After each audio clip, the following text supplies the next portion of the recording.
Have you ever considered the boundaries of privacy when sharing personal stories? It's a question that recently came into sharp focus when an incident involving the Mormon Stories podcast stirred controversy. The podcast, hosted by John Dalen, found itself in hot water for sharing the church activities of a same-sex LDS couple, and this without their consent. Now let's delve a bit deeper. Gerardo Sumano, a team member of the podcast, attended the church service. His intent was not to spy or intrude, but to witness and celebrate the acceptance of the couple by their fellow congregants. However, his actions sparked a controversy that has since sent ripples throughout the community. As the story unfolded, it raised a question that we must all grapple with. When does sharing become intrusion and celebration become violation?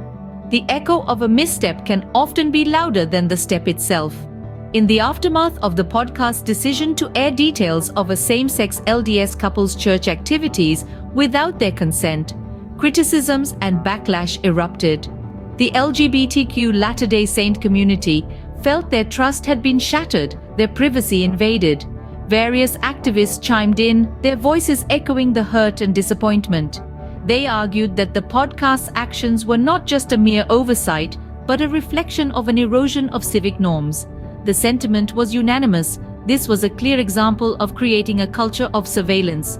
Wyoming Equality's executive director, Sarah Burlingame, labeled the podcast as a chaos machine, a term that encapsulated the turmoil that had been unleashed.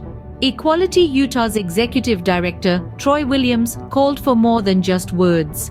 He demanded tangible action from the podcast to make amends with the LGBTQ community.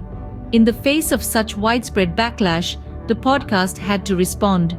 The details of the church service were removed from the episode and social media posts. The reasons given? They were taken out of context. But the question that hung in the air was, would this be enough? The outrage was clear, but was the apology sincere?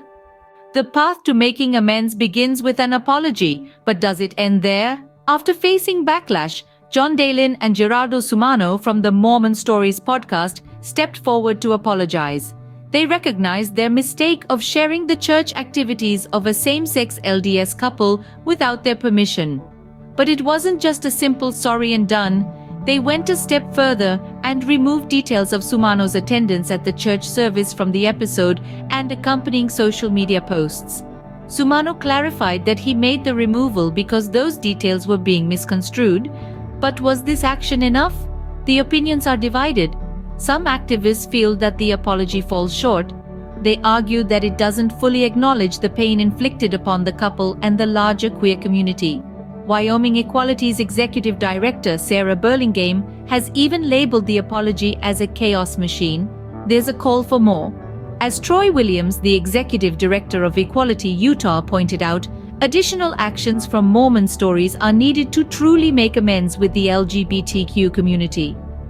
An apology can start the healing, but the question remains, what steps will Mormon Stories take to fully rectify their mistake?